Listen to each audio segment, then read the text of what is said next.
Wait, just let me check real quick. Is this episode 18? I almost started. I wanted to start there. Yeah, I believe so, yeah. God dang it, every time, dude. We'll go with 18, and if it's wrong, I'm pretty sure last one was 17. All right, I'll just beep it out if it's wrong, and then just have a very blatant like 19 or something over it. But I think you're right. I think it is 18. All right. Hey guys, Scared9 here. Welcome back to the Last Word Podcast, episode 18. Joined by my co-hosts now. I forgot we made Jay-Z a permanent fixture, sort of. I think that's what we decided, right? Yes. Oh yeah. Boom. All right, so we have Icano and Jay-Z. Say hi over each other at the same time. Hi. Over each other. That was bad. Oh. That was not good. You guys suck at this. Hi over Anyways, each other. Oh. we got some stuff to talk about this week, guys. Stuff pertaining to Destiny 2 that people are freaking out about. Like, freaking out about. And I think they are being misled, but we will go for it. So the first thing, kind of in the weekly update, but also our first point of discussion, there are no dedicated servers in Destiny 2. Oh no, everyone get your pitchforks. But, so right off the bat, Jay-Z, you're more on the technical side. That's your profession. Can you, if you're knowledgeable in servers, can you explain what a dedicated server is versus peer-to-peer connection? Well, I don't work with servers, but dedicated servers are, say, Bungie or Activision buys a set of servers located somewhere close to your location, and that hosts the event. Say it either be PvP or PvE. When you're talking about a console hosting event, it uses your connection to host events. So when you do a console hosted PvP event, say I'm the host, my internet connection and console are hosting that instance of the PvP, so I am more likely to have a little bit better frame rate, and everything else is going to move a little bit smoother for me than everybody else. So that's why people want dedicated servers, so people can't lag switch as much. There's less cheating. Also, it's not relying on one person's internet connection to run the PvP or PvE match. Yeah, and I just want to throw in there real quick, peer-to-peer also, it's other people connecting to you instead of to servers connecting to servers. So if you're lagging, everyone else is going to lag as well because you're not receiving their signal. So yeah. Which makes you have the advantage in Destiny. Yeah, exactly. And pretty much any FPS, to be completely honest. And that was like a huge point of contention in Destiny 1. Although they kind of use a mixture of servers and peer-to-peer, but for the most part it's peer-to-peer. And so when they announced no dedicated servers for Destiny 2, people blew up. But Bungie went to the forums and explained that they are, again, using kind of a combination of the two. All activities will run off of their servers, but we still have to connect to each other. So they actually said that they believe that this is better than just dedicated servers. So right off the bat, Icano, I know you're kind of the skeptic out of the group. What do you think? Oh, I'm not skeptical on this. I think this is great. Because I mean, the general consensus in the community, the negative side of the community that wants to jump all over Bungie's back right now, is, this game came out 3 years ago, and it came out with old consoles, legacy consoles, and people think that drastically hindered a lot of the things that you could do with Destiny, and everybody has this mentality that Destiny 2 was their chance to get out of the dark ages, start using dedicated servers, start using 60 frames per second, start doing this, start doing that, because you couldn't do it before, so now you have to do it now. Mm-hmm. Well, what a lot of people don't understand, or I mean, they might understand it, or maybe they're just choosing to ignore it, is that Bungie is not in the business of making bad business decisions with their technology. Bungie's not in the business of making antiquated games because they want to make money, they want to make good content, they want to make something that they can be proud of, just like anybody else in that field. So it literally makes no sense to argue that Bungie is doing it because they're lazy or because they don't know any better. So I hate that argument that that Bungie's using antiquated technology and just everybody's just jumping on their backs. First of all, nobody's played Destiny 2. We don't know what Destiny 2 is going to feel like in Crucible. So get off Bungie's back. give them a chance, let the game come out first. And I wouldn't even say like I wouldn't even say start complaining in the first month. You know, Did there's you gonna say be no one's hiccups. played Destiny 2? Well, The I'm sorry. retail Present. release. Oh, yeah, I was about to Company say, you excluded. liar! I have played Destiny 2. That just hit me. I was just like, wait a Um, second. Yeah, okay, I get what like, you're saying. But you know, like get off Bungie's back and like don't even do it in the first month. Don't even like go like 3.5 weeks in and say, "Yep, we were right. Everything's bad. Everything's wrong." You know, this is brand new technology. They're gonna have a nice long beta this summer to try and work out the kinks, but you know, nothing's gonna be perfect at first. So just give it a chance. You know, we Yeah. all love this game. We've all been playing this game for 3 years. You know, give Bungie a chance with D2. That's all I'm saying. I agree with that. And one thing I forgot to touch on is a lot of people are saying, oh, it's a money problem. You know, Activision or Bungie doesn't want to dish out the big bucks. But they already said that they have spent a lot of money refurbishing, getting new servers and stuff because they believe that this is optimized better than dedicated servers. So it's not a money thing. It's instead of Destiny servers, you're connecting to Bungie servers. But like in the same strength, like what other games does Bungie have? Like what else is going to be running off those servers? Nothing, you know. So they are essentially it's weird. It's hard to explain, but all that like I kind of said, no one's played over internet yet. The only Destiny has been played over freaking LAN, so we have no idea. But yeah. So Wolven asked in the chat, but why would you not use dedicated servers? I just explained that, so that kind of fixes that. Can I add something? Yeah, absolutely. So I didn't see it anywhere in the article, but do you think this is the infamous cloud servers that they purchased? Yes, That's yes, exactly what they're doing. Yes, they did say more about cloud servers. I forgot to bring that up. Go ahead, Mr. Tech Guy. So, well, I mean, I'm just going to explain what Microsoft said when they originally were talking about their cloud servers for Xbox One. Basically, it's a new way of doing servers. It's kind of like, gosh, I can't remember how they described it. Was it a virtual server that they used to describe the cloud server? That makes sense. So it's going to be similar to dedicated servers, only it doesn't cost as much for the company to purchase it, and it doesn't cost as much for Microsoft to maintain the servers. So it should be hypothetically a win-win for both scenarios of, you know, companies purchasing and them maintaining them as well. So yeah, and like I said, they did bring that up. That was something I just forgot. Yeah, cloud. It's a combination of peer-to-peer cloud servers and dedicated. Is what so I mean, sounds good to me. You know, I mean, they said they made improvements to the system on Destiny since Destiny 1. They're going to more connection-based instead of skill-based, which, yeah, I'm fine with that. You know, not getting try-hard at every match. So yeah. I'll take it. Oh man. Sorry guys, I've got a really sore throat, so if I'm not talking a lot or I'm drinking a lot of water, it's Icono's fault. Let's just say that. Okay. Ooh. Yeah, so dedicated servers. We hit that a lot quicker than I thought we would. But yeah, so everyone just stop freaking out, guys. It's alright. Just calm down. But the next thing is also another thing people are freaking out about. This one's even worse. This one's the end of the universe.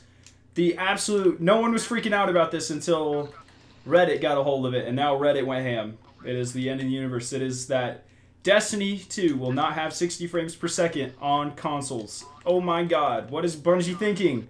They are antiquated. They don't want to dish out money. They suck. Woo! No, it's none of that. So, I guess we'll have Icano explain this one. Icano, do you want to explain what 30 frames per second means? It's pretty easy. It means you can see 30 frames every second. What? Pretty straightforward, buddy. Okay, so there you go. The bottom line is that basically here's how it works. So most games nowadays, I'm going to use Titanfall 2 as an example, because Titanfall 2 is very similar to Destiny in that it's a shooter with big environments, lots of stuff going on. Titanfall 2 plays at a native 60 frames per second every time you play it, and it looks beautiful. It runs great. Again, the general consensus is that Bungie, you couldn't do 60 frames before because of Xbox 360 and PS3. Well, now you've got a chance because there is no more legacy consoles. So now you can start making the good stuff. Start doing the 60 frames. 60 frames per second is a big deal to people in shooters because it's a much more fluid experience while playing, and it definitely gives an advantage in things like competitive play, Crucible, things like that.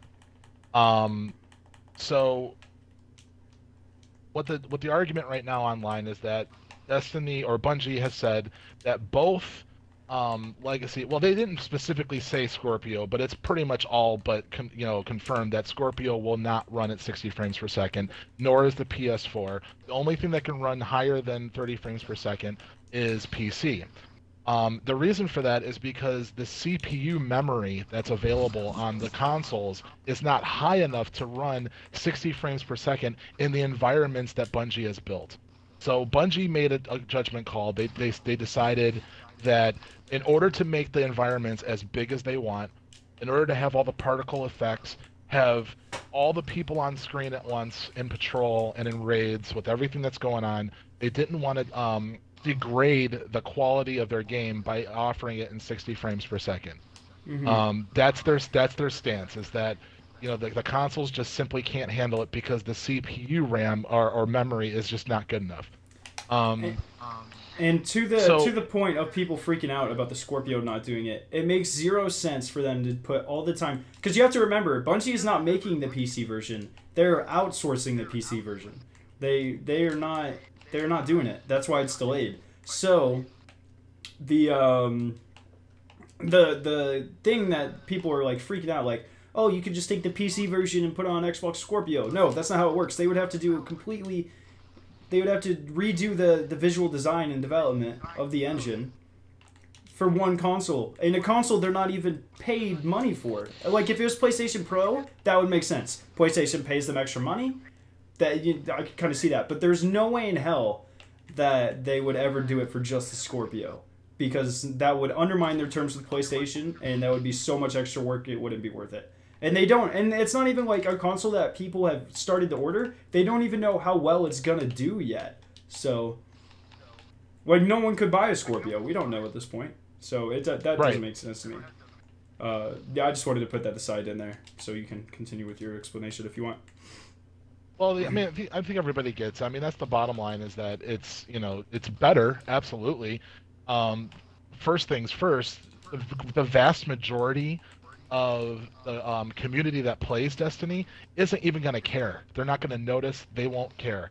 The problem is that Destiny Reddit is a very loud and vocal minority. So it's giving the impression that it's this huge conspiracy and it's this huge problem when it really isn't. You've got a very loud vocal minority that's screaming on Reddit right now, but in the grand scheme of things, they don't even represent 30% of the audience that plays Destiny, let alone 80 or 90%. So that's another problem. I'm gonna say right now that you do notice the difference when I've done it. If I start playing Titanfall 2 and I'm playing through some online games, and then you guys sign on, you're like, hey, let's go do a raid, and I switch off and I go to Destiny, I can notice it immediately. I mean, 60 frames per second is no joke. I mean, if it was possible... Are you just sure that's because Titanfall is made to be a much more realistic looking game than Destiny, though? Are you sure that you're not just mistaking the more cartoony graphics for not as smooth? No. The smoothness and the reaction time of your weapon to what you're doing on your controller, to what you're seeing on the screen, I mean, it's definitely apparent. I mean, it's no joke, man. Like I said, I want you to try it so you can see it for yourself. But, I did. I played on PC 60 frames per second. It made zero difference for me, though. I was amazed at the 4K high refresh rate monitors, but the 60 frames per second, like, it didn't do it for me. I don't know. I haven't. I see. I can't say. I can't speak to that because I haven't played Destiny 2 on PC yet. So I can't say if it makes that big of a difference on PC as far as the frames per second and everything. All I know is the times that I've gone from Titanfall 2 to this Destiny, it is night and day difference as far as just how it feels, how it moves. It's just a much better experience on Titanfall as a shooter because it just feels more natural being in 60 frames. Okay. That's why the Are you sure community's that's not so the adamant engine about that it. Titanfall uses compared to? And that's another Destiny? thing. Titanfall. Another thing also with Titanfall is that it's Respawn. These are the guys that used to do the Call of Duty, the Modern Warfare games. Those are inherently much quicker, much faster games. And talk about smooth. I mean, the Call of Duty games have always been smooth. So it could just be that. But even when I play like Injustice 2 right now is in 60 frames per second on Xbox One. Even that I can see the difference as far as how responsive everything is as compared to Destiny. Now, again, if I pick up Destiny 2 60 frames per second and it's not the same as 30, or if it is exactly the same as 30, I'll be the first person to take all that back. It's just that I haven't done it yet. I haven't played it yet, so I don't want to say one way or the other that Destiny 2 has to be 60 frames. That's I'm not going to start. I'm not going to march on Bungie's offices with a pitchfork. Yeah. Like Here, the rest of the community is. I want to hear Jay-Z's spill on it. What do you think, Jay-Z? So, I played a ton of Borderlands, like a ton of Borderlands 2, and I played it mostly on the 360. I bought the Handsome Collection when it came to the Xbox One, and so it went from 30 frames a second to 60 frames a second. And in all honesty, I didn't notice much of a difference at all because they up-res the graphics on the Xbox One version, so that's the differences I noticed. But honestly, the gunplay felt very similar. I didn't like. If anything, it wasn't enough for me to notice. So like, it's not as big of a deal to me. Destiny 1, the gun mechanics are amazing in my opinion. I've never had any problems with it. So to me, I don't notice a difference. But I would have to probably play it on PC and then play it on console to even to see if I noticed. Yeah, I agree with that. I don't know. It's the kind of thing. So I want to knock this out. I want to knock this question out of the park, and then I'll go back to what I was going to say. Lucid just asked, the question is, why did Bungie not create software that could do the same thing as Halo, Overwatch, Battlefield 1? It's not a software problem. It is a hardware problem. Bungie has made the software to do 60 frames per second. That's why that's what they're doing on PC. They gave them the engine. But it's a hardware problem. That's an easy question to answer. And to expound on that, they could have made that decision. They could have redesigned their engine in a way that it could have worked that way, so 60 frames could have happened. But what have they already announced? They already announced that the European Dead Zone is twice as big as any patrol area ever in Destiny 1. That includes the Dreadnought, people. That means that the European Dead Zone is twice as big as the Dreadnought. Just try and wrap your head around how big that is. I don't even think Dreadnought's the largest one. I think Mars is the biggest No, one. Earth. I thought Earth was. I think in terms of square mileage, I have walked a circle around Earth. I refuse to walk around Mars. Mars is gigantic. Okay. Yeah, there's not as much going off in the corners as there is on Earth, though. I mean, Earth has Mars. more caves and stuff for sure. Yeah. But I think in terms of square feet and just how big it is, because notice they said big, not as active or anything like that. Mars is, I believe, by far the biggest.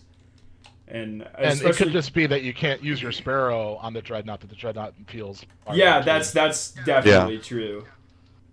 And a lot of the Dreadnought is layered as well, because you have like that entire ship part that feels like really huge, but really it's just like in between the two areas. It's really not that big, just compact and multi-leveled. So. Yeah, I mean, basically what I'm trying to say is that, they could have redesigned their entire design philosophy. They could have just gone back to the chalkboard, but they would be sacrificing quite a bit of quality in order to achieve that. And what are they doing that for? For what, 10% of the player base? Yeah, You know, and 'cause like I said, the average player does not care about 60 frames per second. So and to why that make those point, kind of decisions? and to that point, I just want to reiterate: it's not necessarily only a map size thing.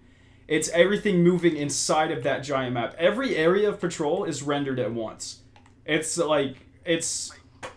I mean, there's instances, yes, but if there's people in your instance, if Icano is across the Cosmodrome for me, both of those areas are rendered. It doesn't just not render it for my game. What is happening to him happens in my instance as well.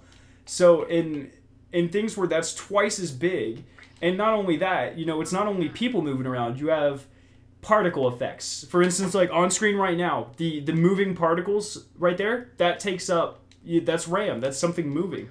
You have all the different enemies moving. You have all of the static environment things that can be affected. Those have to be constantly rendered. Things that, like exploding boxes and stuff. If it's not a solid wall, it's being processed by RAM, not only GPU.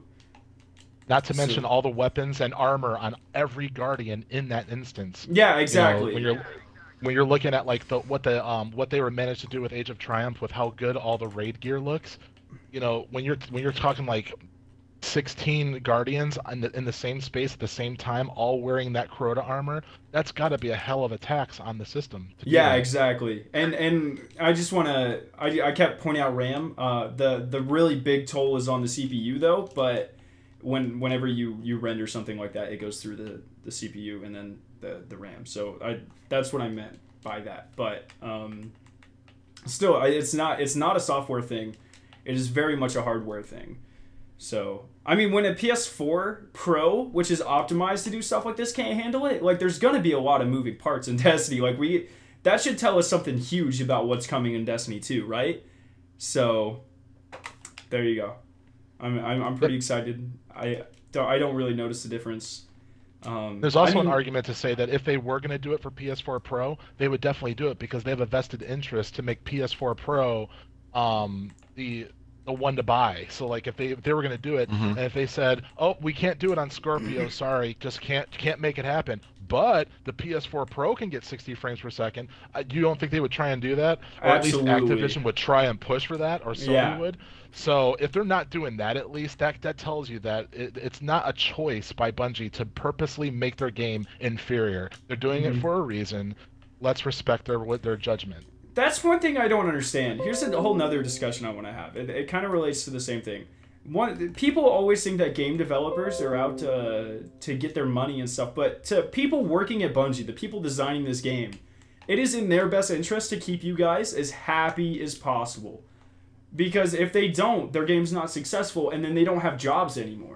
It's like, Luke Smith isn't going to purposely piss you off just to get a troll out of you, you know? Because then he'll lose his job. They won't get paid as much. This kind of stuff. So I think people have a paranoid thing going around that should definitely be re-examined.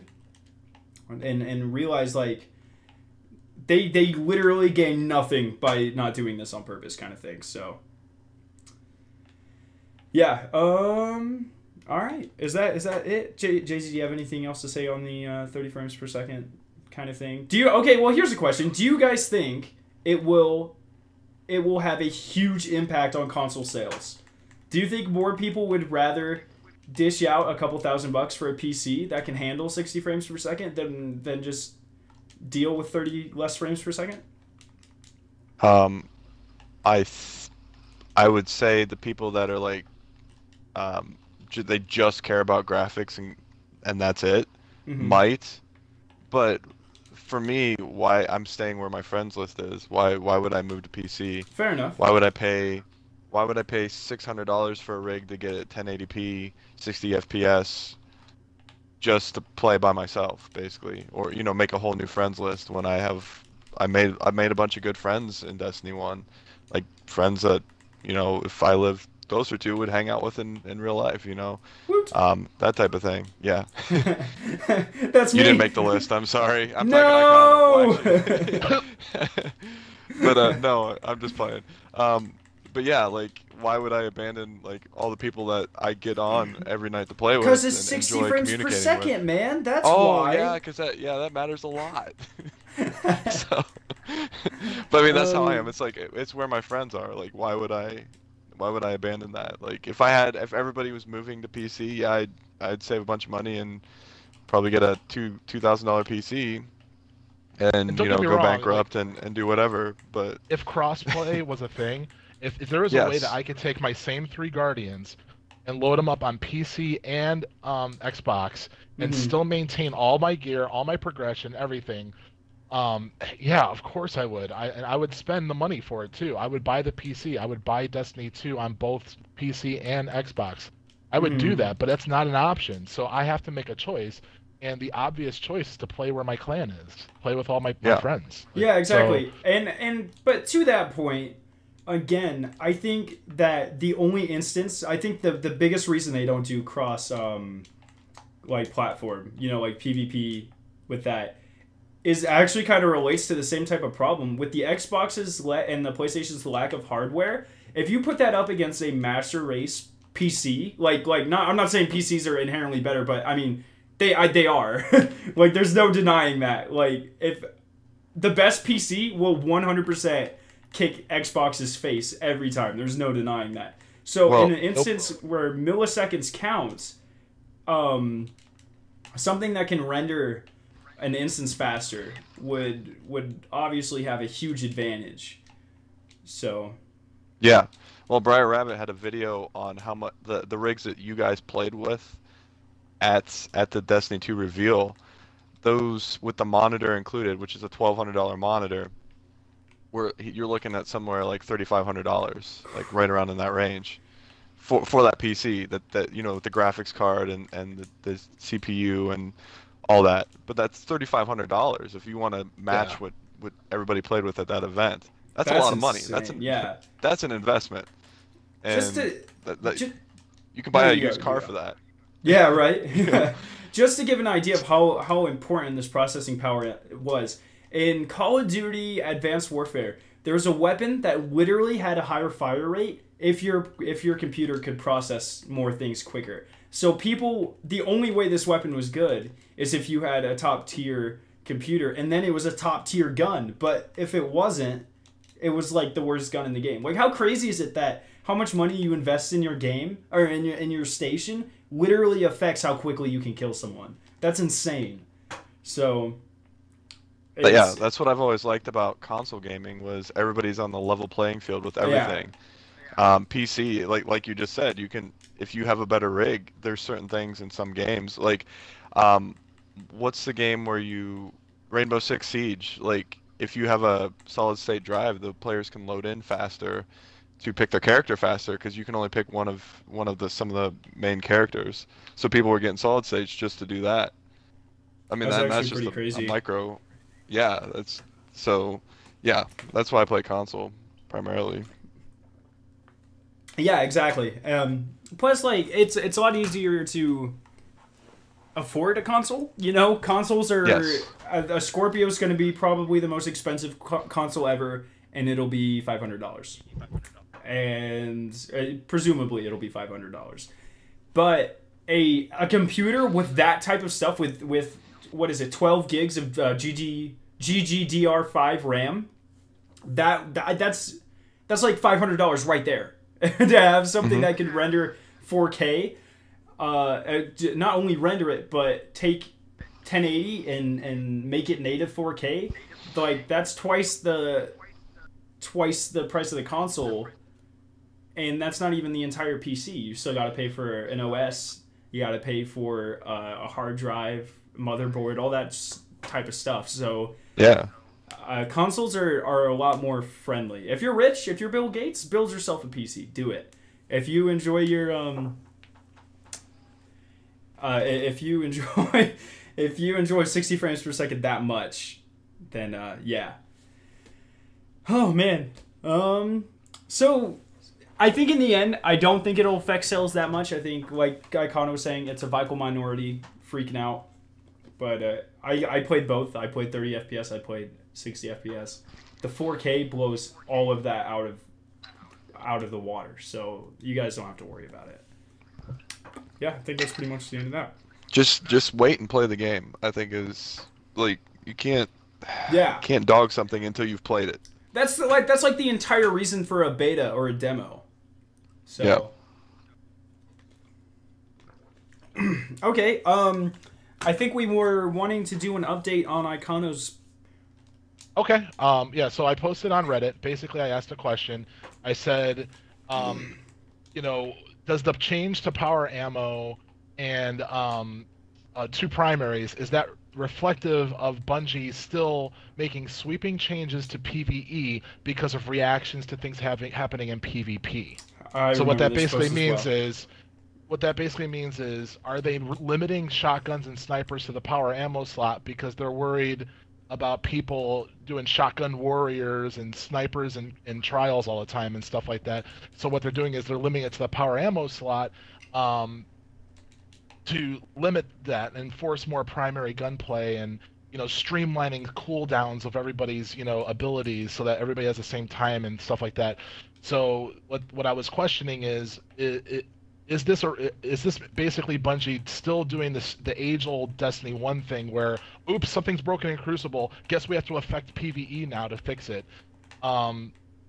I've thought about it a lot more since I made that post. There were a lot of good replies to that post. I mean, I made the front page, and a lot of people were talking about it. I had a lot of different viewpoints, a lot of different opinions that were posted on it after my post, and I still stand by it, basically. You know, I still think that it's probably they made that change as a result of what they're experiencing with Crucible, but I don't think it's necessarily a negative thing. The freedom to do the two-hand cannon thing, or to do a scout and a hand cannon and a power weapon, that actually could like free people more than limit them, the more I'm thinking about it. So at first I was thinking it's limiting because my typical loadout when I play, and I'm not doing it right now, so it's a bad example, but my typical loadout when I play is hand cannon, sniper, rocket launcher. That's what I've always done since the beginning of Destiny. That's what I've always loved to use. Now I can't do that. In Destiny 2, I can do hand cannon, but I can't do sniper and a rocket launcher. So I have to do hand cannon, scout, rocket launcher, or do something different, whatever. So at first I was like, this is awful. Why would they do that? First of all, I haven't played Destiny 2 yet. So I don't know if my typical Destiny 1 loadout is even going to be viable going in.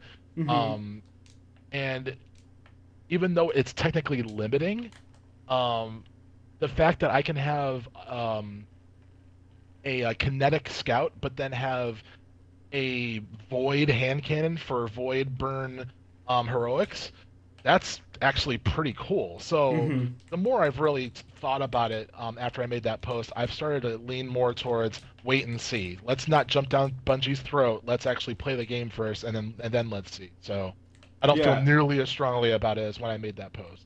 I would just like to say I believe personally that it probably started off they needed to find a solution to Crucible, but as they branched off from there, if you take a look, this actually fixes a lot of things in PvE as well, such as they were worried about elemental primaries because people would only be using 3 guns or whatever. You know, this completely eliminates that because now there's a slot where all primaries have burns, and then you have a slot where no primaries have burns. It really gets rid of that. And the powered ammos are balanced in such a way that it kind of gets rid of the, you know, pretty much in PvE until until the sleeper simulant, everyone was like machine gun or the Gallahorn, I suppose, but machine guns can do the most DPS to the most enemies rather than, you know, Gallahorn's like if you're taking out a bullet sponge. So I kind of think that it eliminates the one class being used above everything else, and it'll kind of, like you said, it'll be more diverse as a result of this. And so as it may have started as a thing for Crucible, but I think they really they got to balance out where it's a very positive change for PvE as well. And I say that having played it, it's really confusing at first to get used to. But then, you know, being able to have a pulse rifle and a hand cannon, so you do more damage up close and from far away, that's amazing. That I really enjoyed that feeling for sure. So, Yeah, that's my thought. I'll let Jay-Z respond to that first because I like everyone having equal response time. So Jay-Z, go. So again, the wait till I see it in person, but like even for most raids, I was pretty much only using like a primary and either a heavy like a sleeper, a Gallahorn, or like a black spindle type sniper rifle. So and I really wasn't using the other slot that much, like either Oh, the that's a special or the really good heavy, point as based well. on yeah. So Yeah. like so say let's go to King's Fall. If I was on Golgoroth, I barely ever used my heavy weapon. Barely ever. It was all black spindle and primary. And then, on other bosses that I needed the sleeper, I would use the sleeper, but I wouldn't really use like my special that much. Mm-hmm. Maybe King's Fall on Oryx was one of the few. Well, no, I barely used my heavy on that actually. I pretty much only used sniper unless I was killing the ogres. Like I'd pretty much only use sniper primary on a pillar. So I don't think I think it'll make it so you have to plan out your fire team's weapons more. And I hope it's that way where there's not just one weapon that's good for the encounter.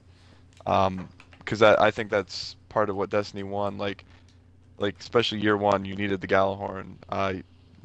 Year 2, it was, Black Spindle, Sleeper Simulant, that Mm-hmm. type of thing. So I think this might give more variety to, and then it actually could break up what fire teams use. Like, hey, I want you to use this weapon to take out this in the and this is just speculation, but I want you to use this to take this out, and I'll use this to do this certain part, and working more as a team. Yeah, yeah, exactly. I mean, at least that's what I'm hoping for, and I think that's what they're hoping for as well, because Kind of they know that. just to give a real game example, kind of like how on Oryx, people on the plates tend to use snipers, but people up Yes, top yeah, use to kill the heavy. captain and the Yeah. yes, and that's Okay. that's how I was. Um, or like even year 1, some people won't let you join raids unless you had the Gallahorn, Yeah, and exactly. that was a shame. So yeah, that's what I'm hoping for is it gives more diversity during any of the in-game PvE activities, and it's gonna only benefit PvE as well, honestly, Yeah. for players. We So just have a quick question I'd like to address. Us Runnin asks, what do you think the drop rate would be for the power ammo thingy? I can say it seemed a lot higher than heavy ammo, but just because the way they have it balanced, you only get like 1 rocket per thing, and you get like 8 sniper shots. So you kind of have to balance it out and make it so you want to have as much sniper ammo as you did in Destiny, which drops all the time, but you only want to have as much rocket ammo as you also did in Destiny 1. So it's balanced in such a way where it drops more frequently than heavy ammo in this game. It's between a special and a heavy drop rate is what I'm gonna say. And there you go. Yeah. I agree with all of that though. I really like the specialized stuff. They've already said like a really cool thing is the energy weapons. The second primary actually kills people in their supers faster. Regardless, there's like a rumor going around that the element had to match and stuff. I think it was Mark Noseworthy actually said that's not the case. It's any energy weapon will kill a super faster, which is really cool because it makes them more powerful than a primary. But You don't even have to match it up too, which is a really cool part. So like if an arc strider is coming at you, you don't have to grab an arc weapon, even if it's a void weapon, and as long as it's a secondary that is has that element on it, it'll kill faster than your kinetic weapon. That's really cool. You don't have to match the element. yeah, yeah. So yeah, I like they're giving it functionality while making it still viable, which is I like a lot. Yeah, that's pretty much that. Does anyone else have any kind of topics on that one? I have one more topic that I didn't tell you guys about because I just remembered it because someone in chat brought it up and I was like, oh, I did want to talk about that. So, do you guys have any more topics on or comments or anything on this? No, I think I'm good. no. All right, awesome. So Retronics asks, what are my thoughts on the exotic drop rates? And so if you guys don't know, I didn't make a video on this. I meant to, but other stuff happened. They actually came out and said that the drop rates are somewhere between Destiny 1 and Destiny, or Year 1 and Year 2. So they don't want them to be super easy to get, which I think means that they're going to be getting rid of the Black Spindle. Or sorry, I don't know what the hell I just said. Getting rid of the 3 of coins. I honestly have no idea how the hell that happened. But they don't want it to be something like the Gallahorn. So they want you to remember when you first get an exotic, but they don't want you to have to play 1,000 hours to get that exotic kind of thing.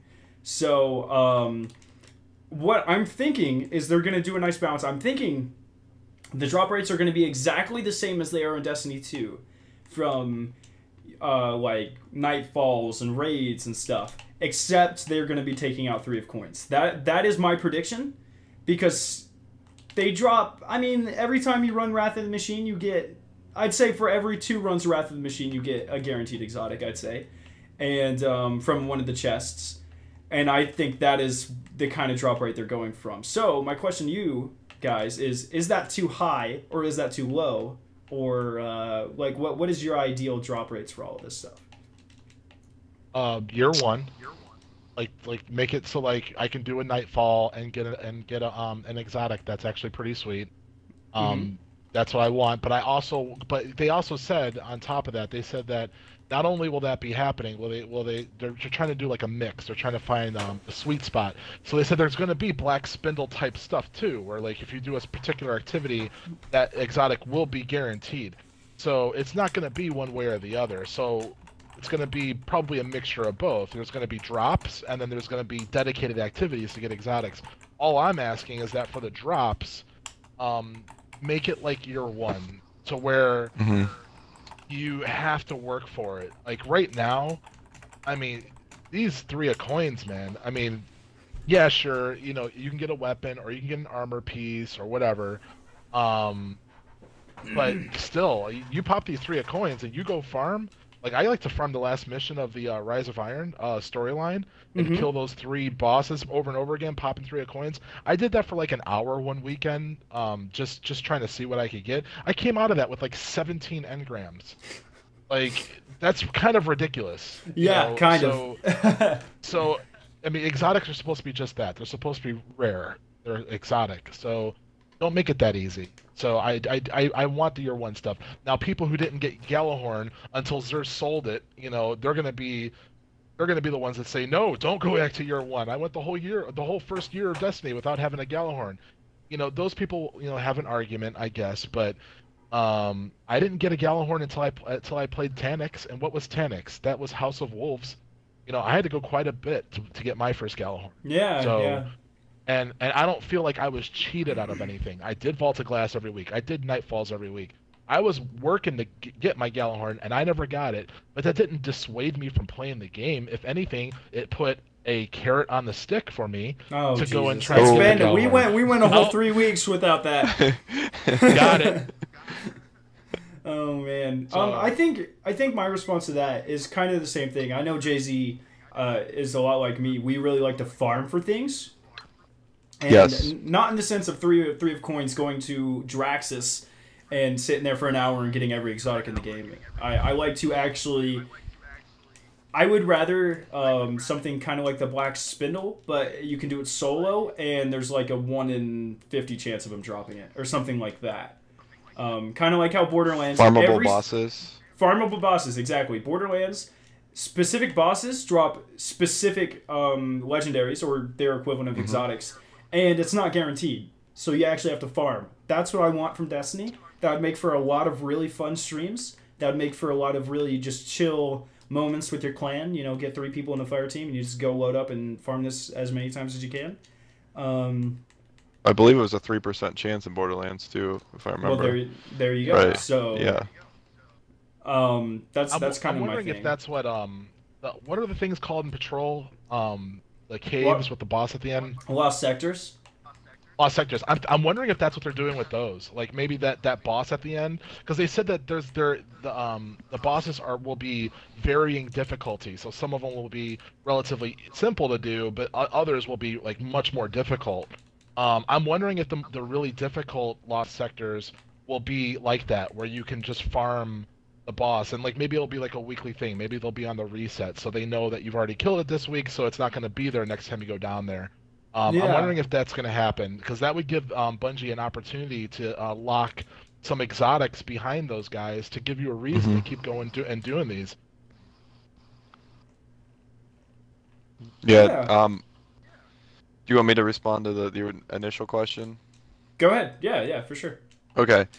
So, being a day one Destiny player, I loved the loot system.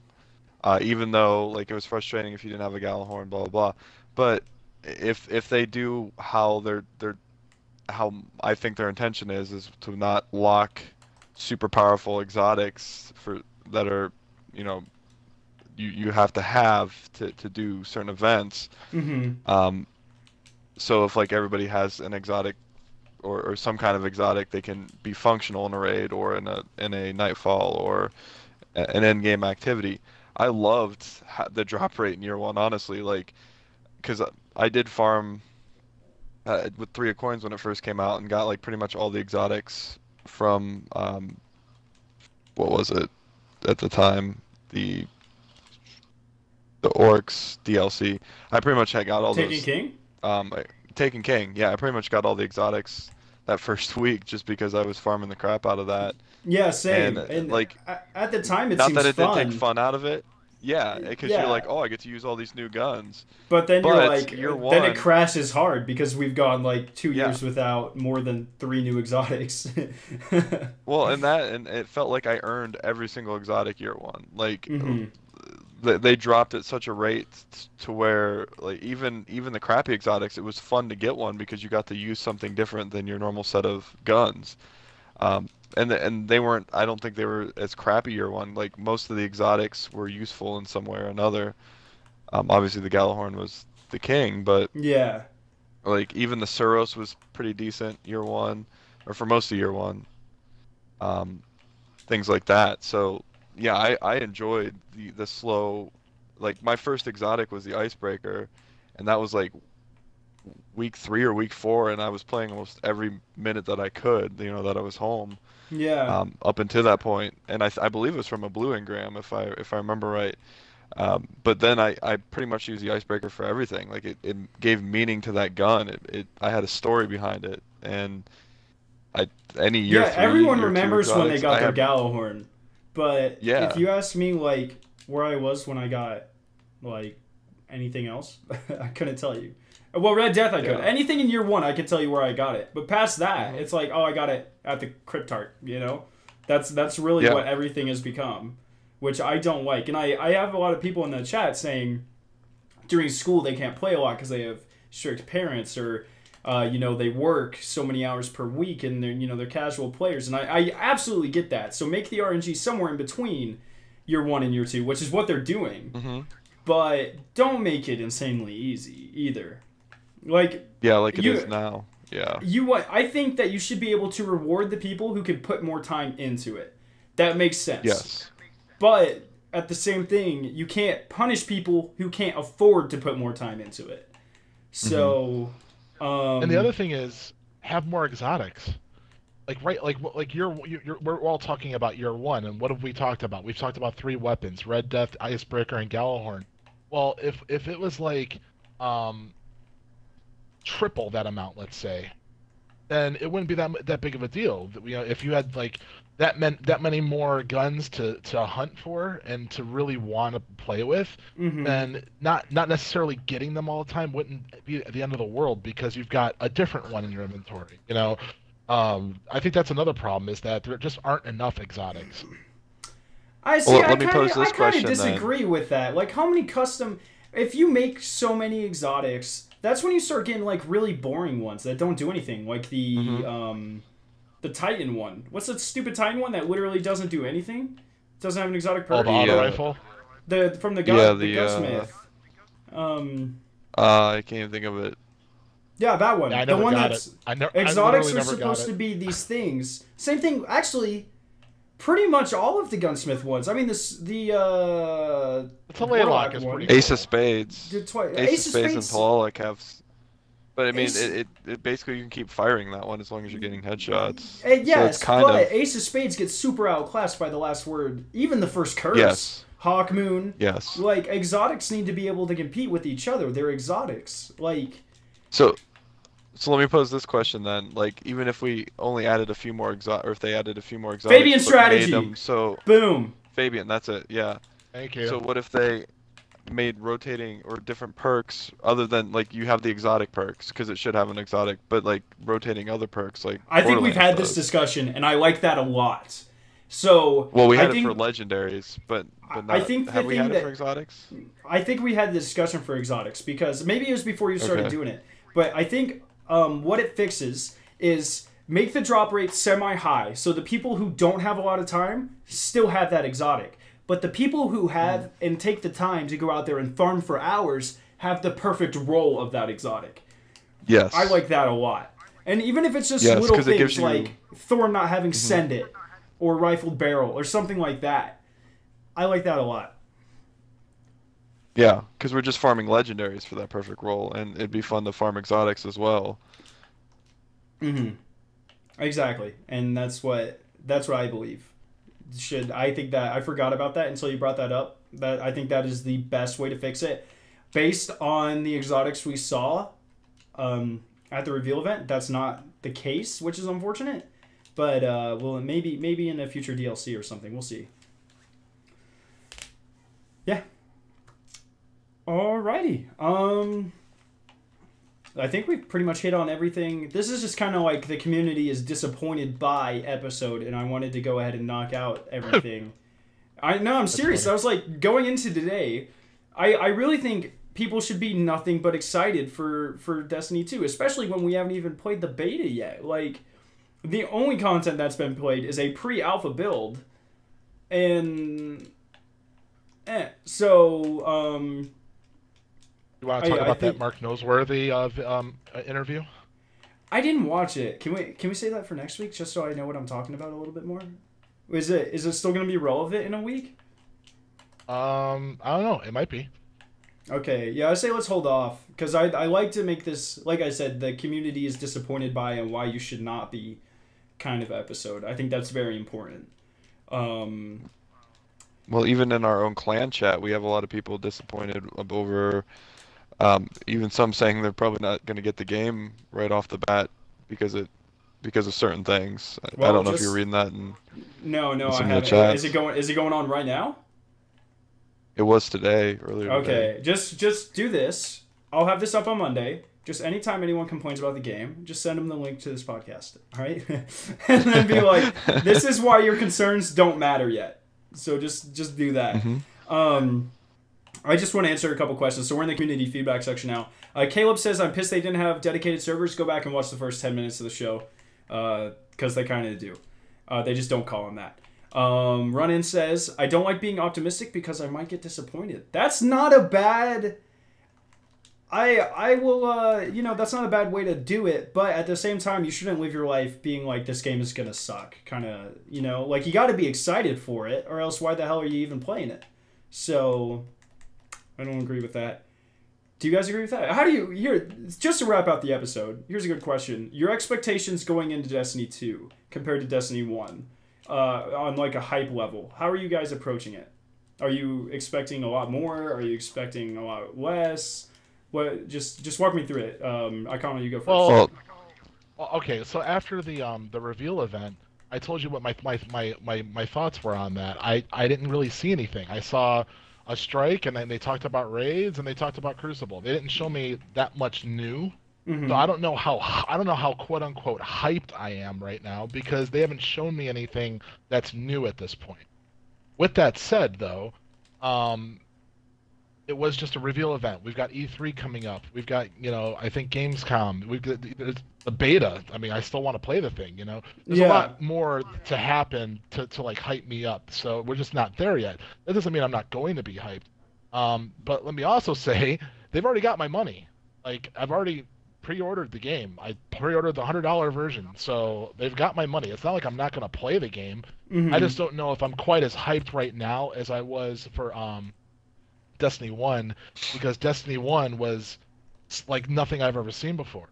You know, that it was just like when I first saw it, I was like, wait a minute, what is this? Is this Halo, but it's an MMO? What the hell is this? You know? Yeah. And I got super hyped. And I got super hyped after the E3 reveal and after the Led Zeppelin live action trailer. Like I was getting hype. And even though that I'm not feeling that necessarily right this moment for Destiny 2, that doesn't mean anything, because next week they could come out with a Led Zeppelin live action trailer, and at E3 they could show me the patrol mode, and it could absolutely blow my mind, and then I'm at hype level, you know, 1,000,000 in a matter of a couple weeks. We're over 9,000 hype level. Right. So I mean, as of right now, if you ask me, you put a gun to my head and said, "Are you as hyped for this as you were for D1?" The answer is no, I am not.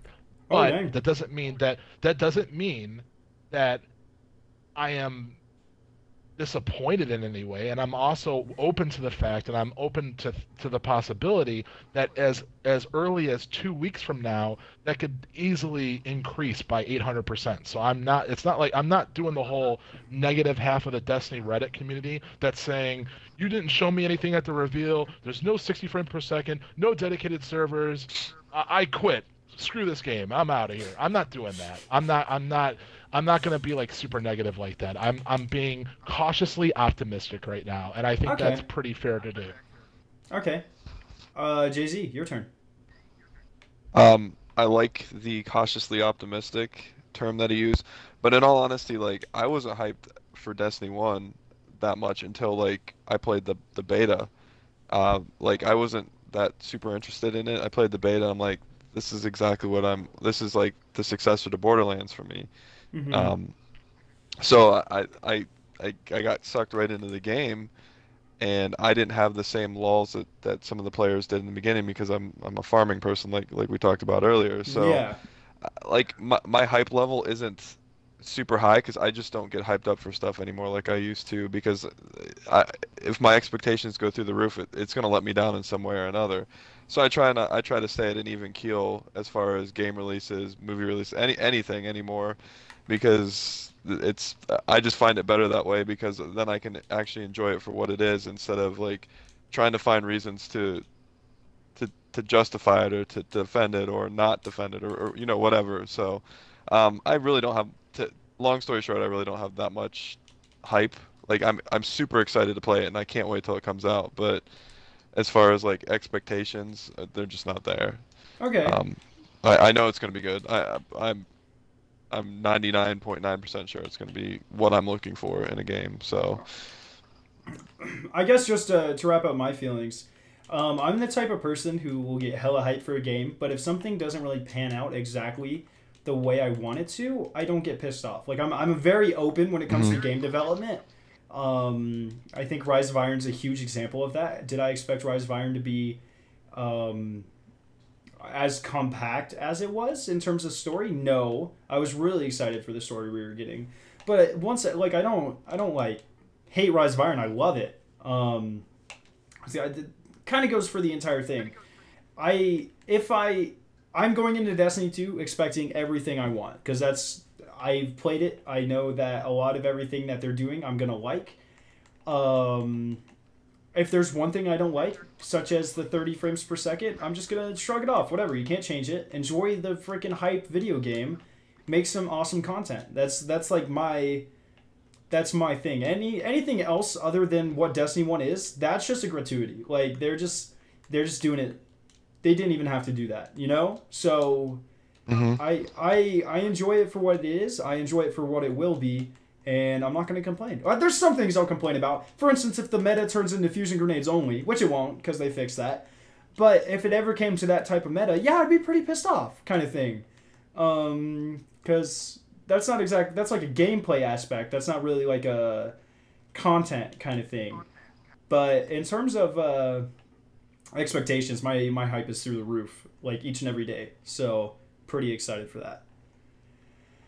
But yeah, that's pretty much it. I don't think I saw any more questions. I see a lot of discussion going on, which is really nice, but it's all about disagreeing or agreeing with what we are saying. So I'm just gonna see if anything is added. Yeah, everyone just says that Destiny 2 reminds them a lot of Halo. It does. The graphics are very Halo-y, which I found interesting. The graphics are similar to Halo 4, which wasn't even a Bungie game, which is kind of weird that they did that.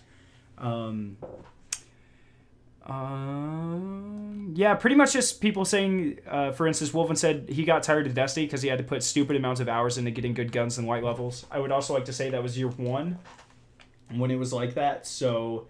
Yeah, I can see it. Like I said, the thing, I think they're going for a balance between year 1 and year 2. Actually, they did say that they were going through that, so I wouldn't worry too much about it. But other than that, that's pretty much the stream. You guys got anything to add to anything we said today?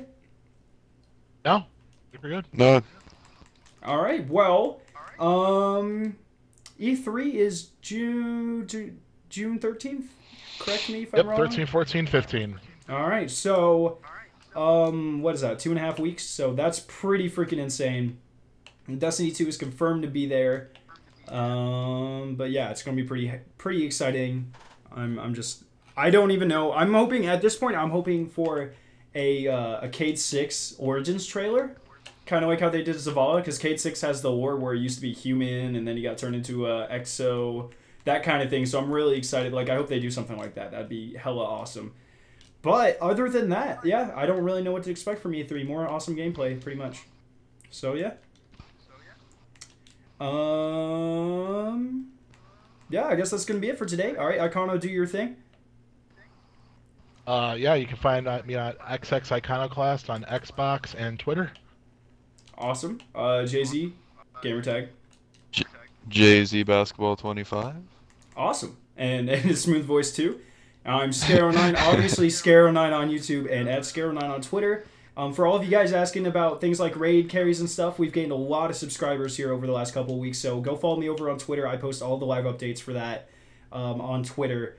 But other than that, that's going to be the stream. So we'll see you next week. We'll talk about more positive stuff next week. I really wanted to get all the negative. I wanted to ball it into one episode, and I just wanted to get it out there.